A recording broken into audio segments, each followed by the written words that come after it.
Introduction. Why everything you know about negotiation is wrong. What if everything you've ever learned about negotiation, saying yes quickly, being agreeable, finding a middle ground, was not only wrong but costing you deals, relationships, and real influence? What if the most powerful word in negotiation is one we've been taught to avoid? No, this isn't just another business book. It's a radical reframe. Never split the difference draws its wisdom not from classrooms or spreadsheets, but from real-life hostage crises, situations where failure meant death. The lessons inside aren't just about negotiation. They're about mastering human communication under pressure. You're about to discover how to influence without aggression, how to uncover hidden motivations people don't even realize they have, and how to read emotion like a radar, even over email. You'll learn why silence is a weapon, why saying no is often the first step to a better yes, and why compromise is a trap that leads to weak deals and watered-down outcomes. And by the end, you won't just be better at getting what you want, you'll be better at understanding what others really want. That shift alone can change everything: business conversations, salary talks, client disputes, and even family drama. The author, a former international FBI negotiator, reveals tactics forged in high-stakes encounters with terrorists and kidnappers, and shows how those same tools work in everyday life. From negotiating bedtime with a toddler to securing multi-million-dollar deals, this playbook will rewire the way you think about influence. Stay with this, because in the final chapter, you'll uncover a truth that can flip the entire negotiation table in your favor. The one black swan that can change everything. Before we priced, please subscribe and hit that like button. Chapter 1. The New Rules. Becoming the smartest person in the room. Negotiation isn't about logic, it's about people. And people are emotional, unpredictable, and irrational. This chapter sets the foundation by tearing down the long-held belief that negotiation is a cold, logical exercise. Instead, it reveals that successful negotiation is deeply emotional and psychological. The old-school tactics of compromise and splitting the difference might seem polite, but they often lead to subpar results. Think about it. If you're negotiating with a kidnapper, you can't agree to release half a hostage. So why would you settle halfway in your business or personal life? Whether in high-stakes standoffs or boardroom deals, the rules of real-world negotiation are the same. Connect emotionally, listen deeply, and influence from the inside out. A pivotal story illustrates this. When confronted by top Harvard professors in a mock negotiation, the author used real hostage negotiation tactics instead of academic frameworks. The result? He dismantled their logical strategies by focusing on emotional triggers. Their models fell apart under pressure because they failed to account for fear, trust, and human irrationality. This chapter also introduces the concept of tactical empathy, the ability to recognize and reflect someone's feelings without necessarily agreeing with them. It's not about manipulation, it's about connection. By learning to see the world through another person's lens, you guide the conversation instead of forcing it. The big takeaway? Every interaction, whether it's a sales pitch, a job interview, or a disagreement with a partner, is a negotiation. And once you master how people think, react, and feel, you hold the key to shaping those outcomes. Key ideas. All of life is negotiation. Every day, in every conversation, you're negotiating whether you realize it or not. Compromise is often a disguised loss. Splitting the difference might sound fair, but it usually leaves both sides unsatisfied. Emotion trumps reason. People don't decide based on facts. They decide based on feelings, and then justify those decisions with logic. Empathy is your superpower. You don't need to agree to understand. Just recognizing what someone feels gives you incredible influence. Quick wins to apply. 1. Stop chasing agreement. Instead of pushing for yes, start listening for emotion. Ask yourself, what are they really afraid of? 2. Practice tactical empathy. Next time you face resistance, pause and label what the other person might be feeling. It seems like you're concerned. 3. Reject the middle. Don't settle halfway just to be agreeable. Aim to understand what matters most to both sides and craft smarter outcome. Chapter 2, Be a Mirror, How to Instantly Build Trust. When it comes to negotiation, one of the most powerful tools isn't persuasion, it's listening. And not just passive listening, but a focused, strategic form that draws people out without pressure. This chapter introduces the simple yet profound tactic of mirroring, subtly repeating the last few words someone just said. It might sound too easy, but the effect is real. When used with the right tone and timing, mirroring creates safety, slows down the conversation, and signals deep attentiveness. Mirroring works because it taps into the human desire to feel heard and understood. By echoing their words, you encourage the other person to expand, explain, and dig deeper. And as they talk more, they reveal more, not just information, but fears, emotions, and hidden motives. The key is to pair mirroring with calibrated silence. Don't rush to fill the gap. Let the other person feel it and keep talking. Equally important is your tone of voice. There are three main tones every great negotiator must master. The calm and soothing late-night FM DJ voice helps ease tension. The playful and positive voice builds warmth and openness. The assertive voice, used sparingly, adds authority but can also create resistance if misused. In a real-life hostage situation in Brooklyn, mirroring helped reveal a surprising shift in power among the captors. What seemed like a standard robbery turned out to be something far more complex. By reflecting language and maintaining emotional calm, negotiators uncovered critical dynamics that led to a peaceful resolution. Actionable tips. 1. In your next conversation, mirror the last 2 to 3 words the person says. Then pause. Let silence do the work. 2. Adopt the FM DJ voice when things get tense, slow, calm, and reassuring. 3. Stay genuinely curious. Mirroring isn't a trick. It's an invitation for the other person to go deeper. Chapter 3. Don't feel their pain. Label it. The heart of tactical empathy. This chapter dives into what makes someone feel understood. The answer isn't offering sympathy or trying to fix their problems. It's about naming their emotions out loud. This simple act, called labeling, validates people's feelings and diffuses tension. For example, saying, "It sounds like this situation has been frustrating for you," acknowledges emotion without judgment. Unlike sympathy, tactical empathy isn't about agreeing. It's about demonstrating you get where someone is coming from. Labeling creates space. It makes people feel seen, which calms their nervous system and builds connection. And when people feel safe, they open up. An essential technique in this chapter is the accusation audit. Before any tough conversation, list all the negative things the other person might say or think about you, and bring them up first. Doing this disarms them. It shows honesty and earns trust. In high-stress negotiations, Voss used this to lower defenses and get people talking. In one Harlem standoff, emotions ran high, and logic alone wouldn't work. By labeling the fugitives' fear and tension, negotiators built rapport, turned enemies into collaborators, and ended a life-threatening situation without violence. Actionable tips. 1. Begin tough conversations by labeling what the other person might be feeling. It seems like you're worried about. 2. Use an accusation audit to list and voice their potential complaints before they do. 3. Observe the shift. When people feel seen, resistance melts. Chapter 4. Beware yes, master no, why no is the beginning, not the end.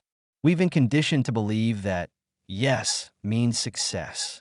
But in negotiation, that's often a trap. A premature yes can be fake, a way to escape pressure or avoid conflict. What we really want is a truthful, thoughtful dialogue. And that often starts with no. When someone says no, it creates clarity. It signals safety. It makes people feel in control. And once they feel that control, they're more open to sharing what's really going on. Instead of fearing rejection, great negotiators invite it. Questions like, "Is now a bad time to talk?" Or, "Is this a ridiculous idea?"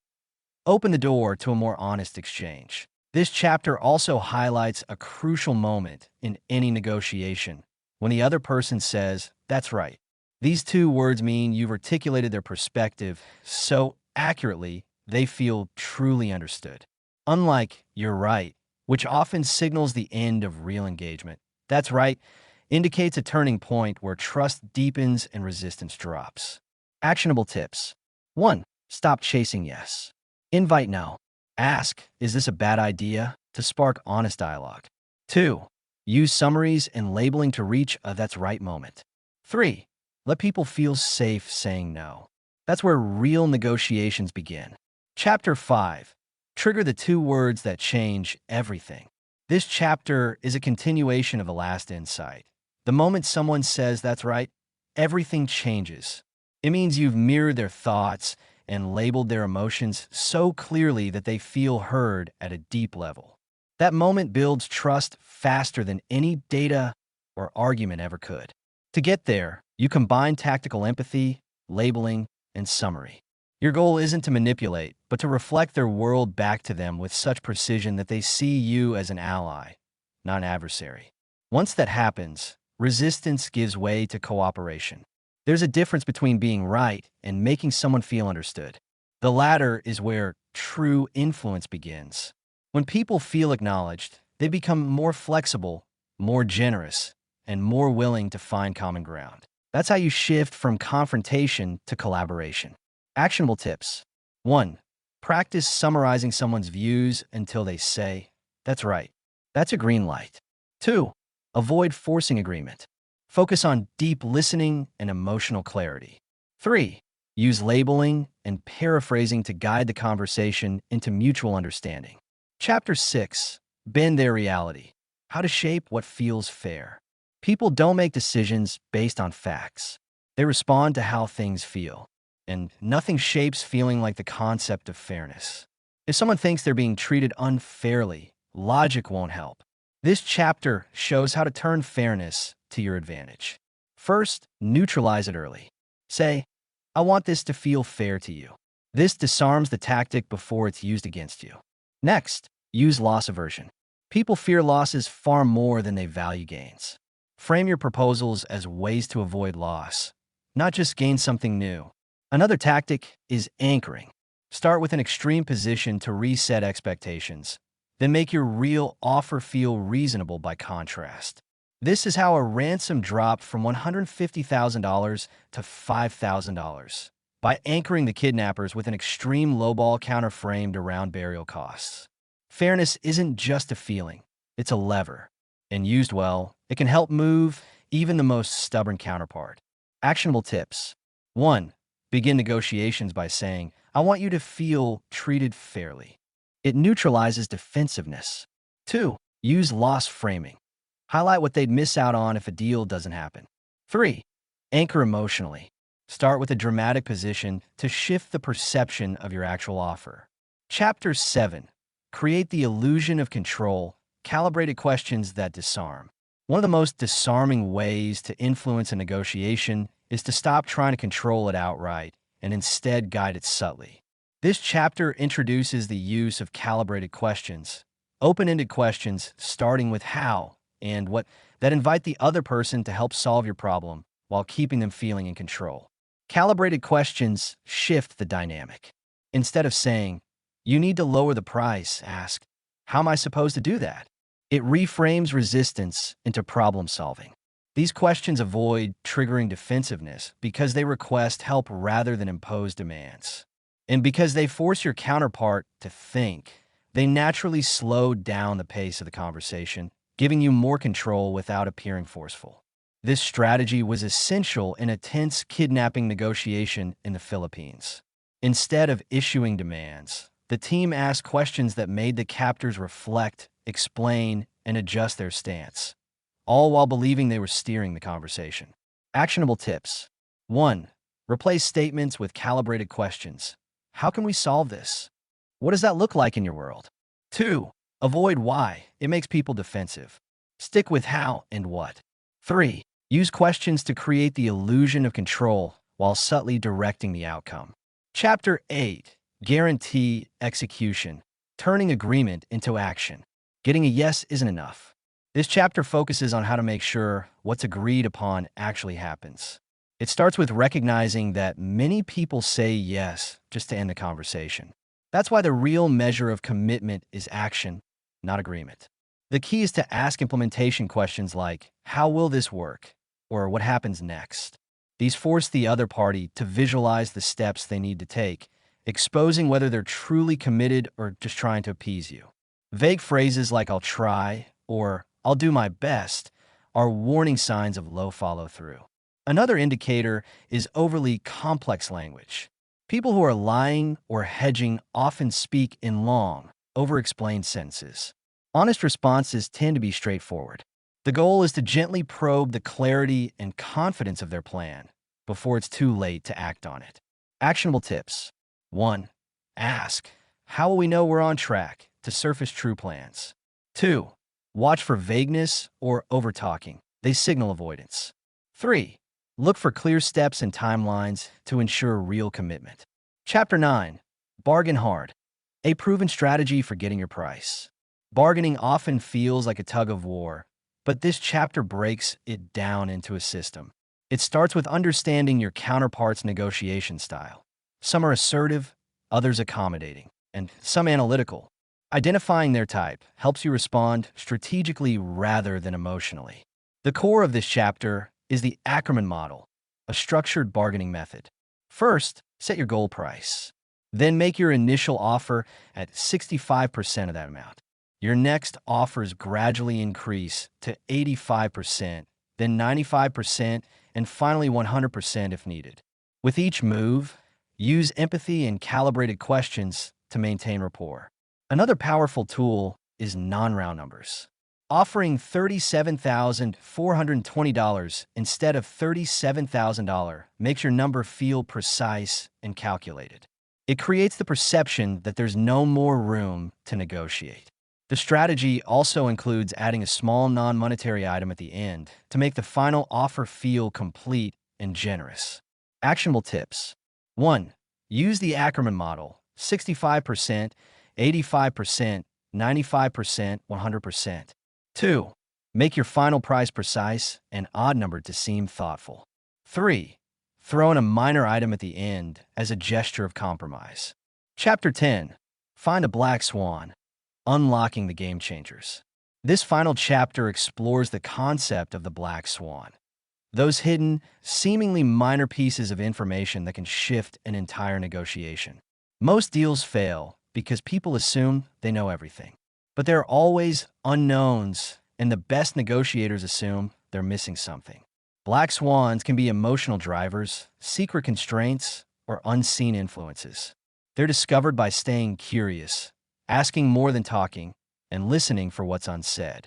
Often, a throwaway comment or an unusual hesitation can point to a deeper truth. When uncovered, these details can completely reframe the negotiation. An example shared involves uncovering a cultural belief that changed how a deal was perceived, something no amount of logic could reveal on its own.